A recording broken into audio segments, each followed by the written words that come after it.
हमने सारी चीजें ऑनरेबल कोर्ट के सामने रखी, और यूट्यूब के जो वकील साहब थे वो भी काफी अच्छे वकील साहब थे और काफी बोल्ड वकील साहब थे। उन्होंने भी अपनी बात को मजबूती से रखा। ऐसी बात नहीं है कि मैं कह दूं कि मैं ही बहुत बड़ा धुरंधर हूं, नहीं, उन्होंने भी अपनी बात को बहुत मजबूती से रखा और मैंने भी अपनी बात को मजबूती से रखा।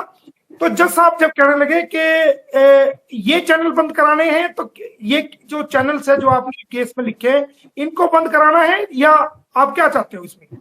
तो मैंने बताया जी इनको बंद कराना मेरा मकसद नहीं, ये तो बंद होंगे ही होंगे, लेकिन ये जो चैनल हमने रखे हुए हैं अगर ये चैनल बंद कर देते हैं तो ये बड़ी शातिर है, कई दिनों से जो है नए नए चैनल बना रही है, और लगा कभी कोई राज के नाम से, कभी मीना फैमिली के नाम से, तो अगर ये चैनल बंद भी कर देंगे 10 चैनल और बना लेगी, उन पे आकर लाई बैठेगी।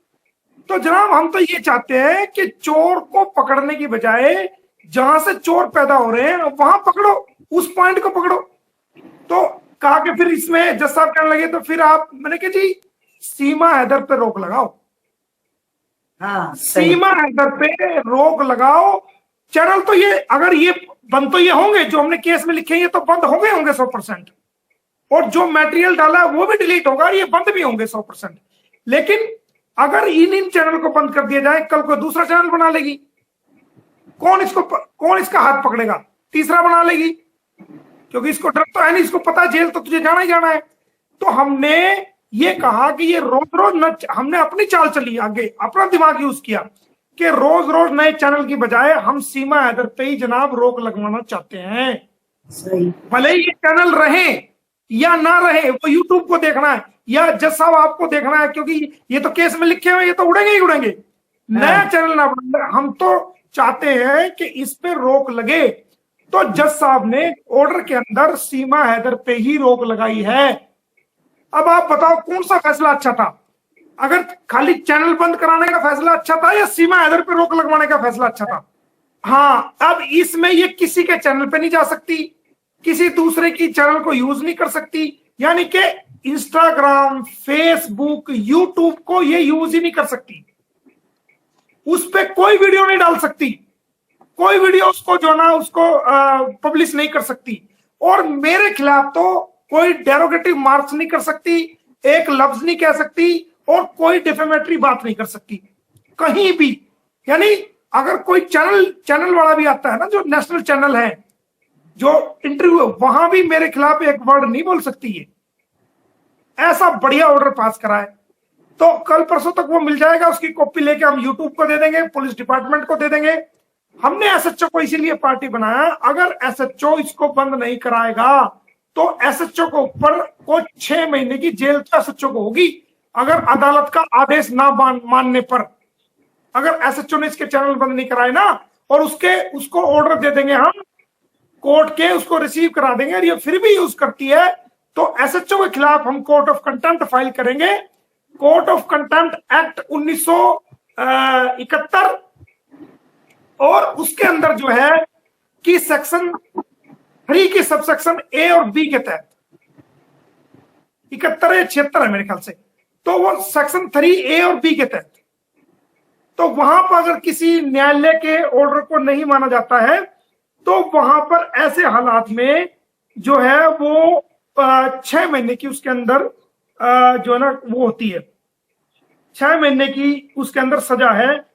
तो इसको पता है इस बात का, इसको 1971, तो इसको पता है इस बात का कि भाई तेरे चैनल, ये तेरे पे रोक लगी है, इसलिए बार बार आके वीडियो बना रही है, ये कर रही है, वो कर रही है, इसको पता है ना इस बात का।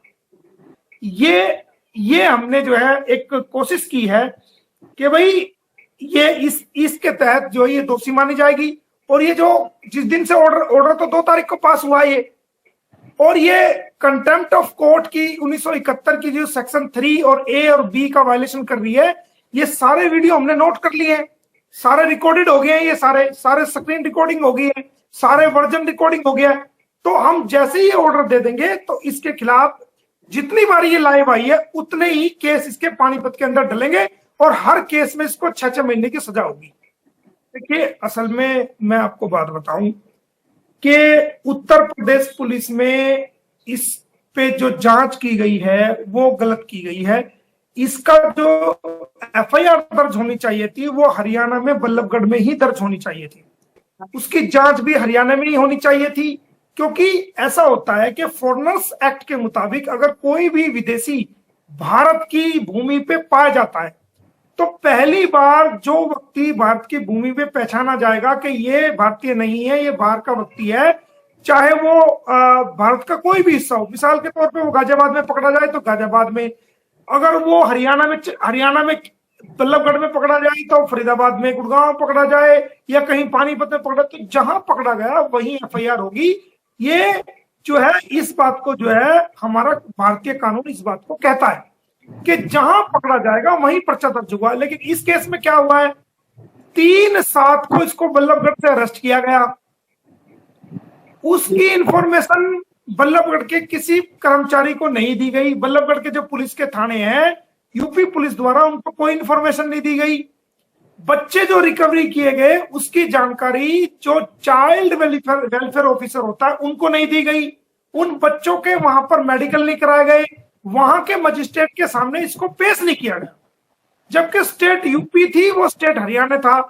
अगर अपनी कानूनी अकल का इस्तेमाल करता, अगर उसकी जगह मैं होता तो मैं सबसे पहले अगर इसको मैं अरेस्ट करता तो और इसके बच्चों को रिकवरी करता तो सबसे पहले जहां से ये अरेस्ट की गई है उस क्षेत्र का जो थाना लगता है वहां पर मैं उसकी सूचना देता कि मैं यहां पर रेड मारने आया हूं, और रेड मारने से पहले सूचना देता, और रेड मारने के बाद उसको पकड़ने के बाद बाकायदा उसकी वहां पर एंट्री होती रोजनामचे के अंदर कि मैं रेड मारने आया था, जिसकी रिपोर्ट मैंने लिखी थी, अब मैं दोबारा इसको पकड़ के आया हूं और ये इसको मैंने रिकवरी कर लिया है, इसके साथ ये बच्चे हैं, ये सामान है, उसका तमाम का उसके अंदर लिखित में वहां रोजनामचे के अंदर रजिस्टर के अंदर अपने हाथ से वो दर्ज करता।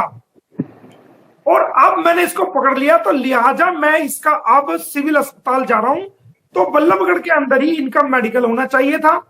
वो मेडिकल डॉक्टर से करा के कि किस हालात में मैंने पकड़ा है। अगले दिन एफआईआर करी। अगर कल को ये सीमा हैदर ये कह देती जी इन पुलिस वालों ने तो मेरे साथ रेप किया है, भाई 3 तारीख 7वां महीना 2023 को पकड़ी गई, यहां से पकड़ के ना मेडिकल कराया ना उनकी रिपोर्ट दर्ज करी, वो रबूपुरा थाने में ले गए। अगले दिन उसकी एफआईआर रबूपुरा में दर्ज करी। अगर वो सीमा हैदर इस बात को कह दे या कोई भी विदेशी नागरिक इस बात को कह दे कि इस एसएचओ ने और इन पुलिस वालों ने मेरे साथ किया है, तो पुलिस वाला तो मारा जाएगा। इसीलिए जहां से उसको पकड़ा है उसको तुरंत वहां से पकड़ने के बाद सबसे पहला जो कार्य था इन्वेस्टिगेशन ऑफिसर का, उसको सरकारी अस्पताल में लेके जाते और उनका वहां पर बच्चों का भी मेडिकल होना चाहिए था, सीमा हैदर का भी मेडिकल होना चाहिए था, सचिन का भी मेडिकल होना चाहिए था, और उसकी सूचना जो बाल सुरक्षा अधिकारी है उसको देनी चाहिए थी हमने ये बच्चे करे, और बाल सुरक्षा अधिकारी की प्रेजेंस में मेडिकल होना चाहिए था, लेकिन ऐसा नहीं किया गया। कारण कानून इस बात को कहता है कि जहां पकड़ी गई और एफआईआर भी वहीं दर्ज होनी चाहिए थी, नहीं की गई। इसको हरियाणा से यूपी में ले जाया गया, यूपी में इसका हल्की धाराओं में इसका एफआईआर दर्ज की गई और अगले दिन इसको कोर्ट में पेश करके इसको जो है नोएडा जेल में भेज दिया गया, और बच्चे भी इसके साथ जेल में भेज दिए गए, जबकि बच्चों को जेल में भेजने का कोई भी कारण नहीं बनता। ऐसे हालात में अगर कोई महिला जेल जाती है और उसके साथ बच्चे हैं तो उन बच्चों को बाकायदा वो सरकारी जो संस्था होती है चाइल्ड वेलफेयर ऑफिसर होता है उनको सौंपा जाता है। बच्चों बाल आश्रम में जो सरकारी होते हैं उनके अंदर जो बाल सुधार गृह होते हैं वहां पर या कुछ संस्थाएं होती है सरकारी डीसी के अंडर, वहां पर उनको बच्चों को रखा जाना चाहिए था। तो पुलिस अधिकारी ने भी बहुत बड़ी गलतियां की है, इसके अंदर कानून की वायलेशन करी है। ये कारण क्या हो सकता है कि पुलिस वाले ने ऐसा क्यों किया? कारण कानूनी नॉलेज नहीं था।